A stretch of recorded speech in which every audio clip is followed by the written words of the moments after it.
Everybody, Dr. Diane, your Libido Doc here, talking today about what to do if your partner says those dreaded words of wanting an open relationship and you do not. I have talked to so many people in this predicament, and it is a challenging one. And especially now that we're in a world where these types of non-traditional relationships are becoming more commonplace, it is coming up a lot.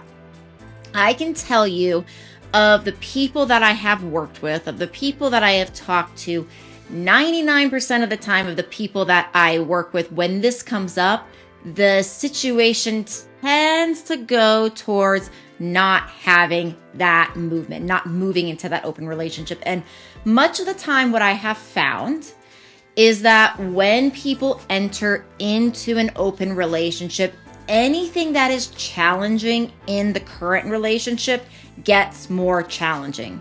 If there's jealousy, if there's feelings of not spending enough time together, if there's a sense of sex not being as good, if there's a sense of all of these things, whatever is there, the fighting, and understanding, being emotional and not feeling like emotionally supported, anything basically becomes amplified. Open relationships, I feel like, are amplifiers of the current relationship. Now, of course, for some individuals, they can work, right? There are times that this can be a type of relationship for certain people that will work.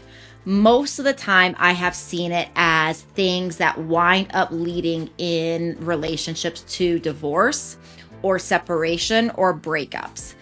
And some of that, I think, really comes from the fact that oftentimes the reason for starting an open relationship might be curiosity. Maybe you saw it on a TV show or a friend did it. But many people go into these relationships thinking, hey, one partner, there's no person in our life that can give us everything that we need as human beings. So if I have a couple partners, maybe I can have partners that will say, give me different things that help me to be filled up. That's a really common thing that will drive people into open relationships. Now, while that might be true in theory, unfortunately, due to human emotions, I really feel with what I've seen in many situations, of course not in all situations, it can often be a little utopian. And what I mean by that is what winds up happening is the amount of emotions and the amount of navigating people's emotions that come up. So when each partner starts forming their own partnerships outside of the relationship, then all of those different relationships are going to have their own emotional needs. And what happens in a lot of situations is partners start meeting each other and those relationships start forming. And it can become this huge web of complexity around, like, well, whose priority in different scenarios? You know, what if you want to date your partner on a Friday, but he has a date with somebody else, or she has a date with somebody else?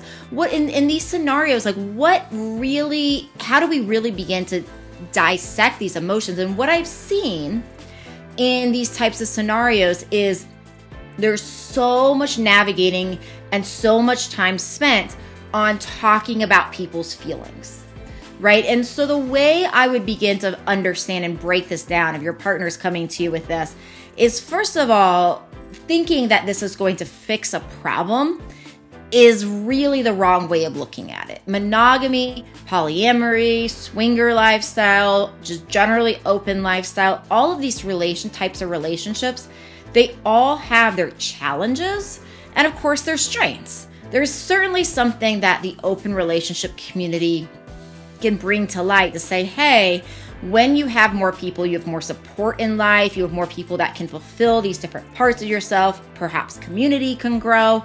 And while all that might be true, you have all of these other things. And like I said, one of the biggest things that I've seen come up is the amount of time, effort, and energy that is required in these open relationships to really navigate all of the variety of emotions that come up. It can be pretty time intensive, and you have to be willing to go through that. There's a lot of great books out there.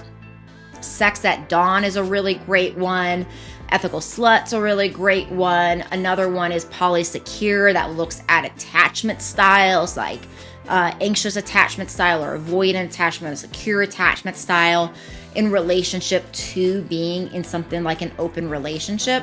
But the bigger question I have for you, if your partner is bringing this to the table, is what is underneath it, right? What is underneath it? Because like I said, going into an open relationship, I think the biggest thing is if you decide that you want to try that, right? If you decide that that is the right thing for your partnership, the biggest thing that I've seen is if there are cracks in the foundation with your partner, right? If there are cracks, putting a stress on it like an open relationship, it's going to make those cracks open wider. It's going to make anything that is challenging, it's going to bring any tendencies typically to light. If you have a tendency to fight or, squabble, those fights can get oftentimes more intense. So if we're going into those open relationships as a way of fixing something versus actually saying, how can the cracks of the relationship get super strong?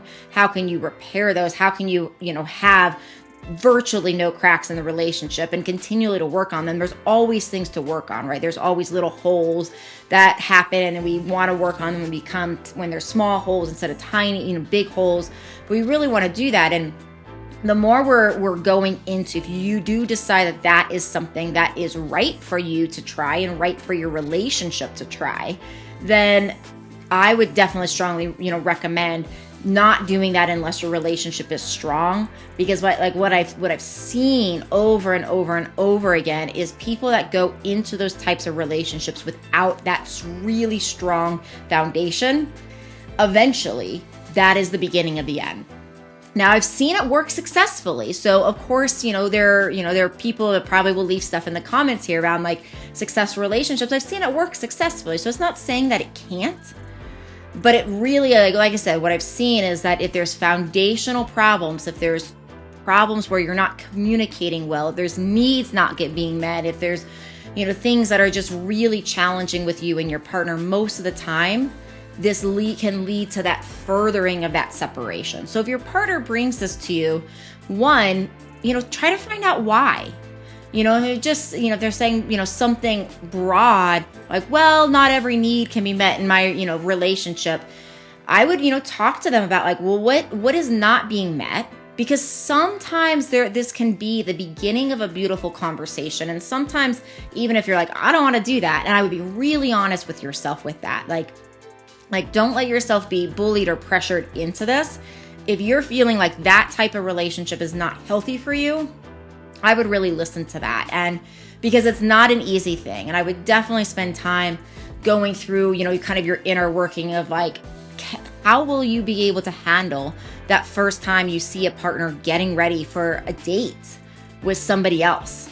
How will you see them when they're like potentially falling in love with another human being, right? These are the kind of hard questions you want to ask. And if you're feeling like, oh my gosh, I can't handle that, then that's really good information. And then it's saying, okay, well, what is it that's driving your partner to that? Is it just curiosity? And in that case, like if it's that, hey, maybe there's some boredom in the relationship, what it is, then it's time to do some of the novelty and monogamy work I talk about and really work up to make those intimate moments with your partner hot again. But sometimes these conversations, while they're scary, and while it can be really scary to hear a partner say that, it can actually be the beginning of an amazing conversation that'll bring you guys closer together. So, really I would say, be honest with yourself and what feels true to you. Really respect your own self. Don't let yourself be pressured. This is a very, very, very big deal.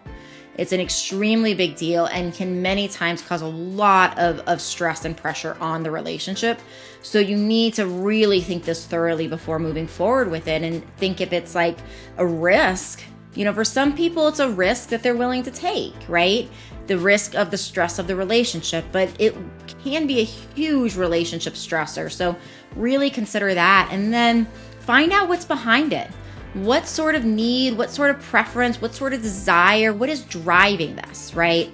And, and be firm on your own needs. And hopefully these kind of things can happen if somebody is really interested in a different relationship style early on in the relationship. But if this comes up much later, then that is kind of where you are at. So then you really need to take a step back and say, okay, well, are there ways you can really work to help your partner get their needs met while also being respectful of your own needs and your own desires? And by their needs met, I don't mean outside of the relationship.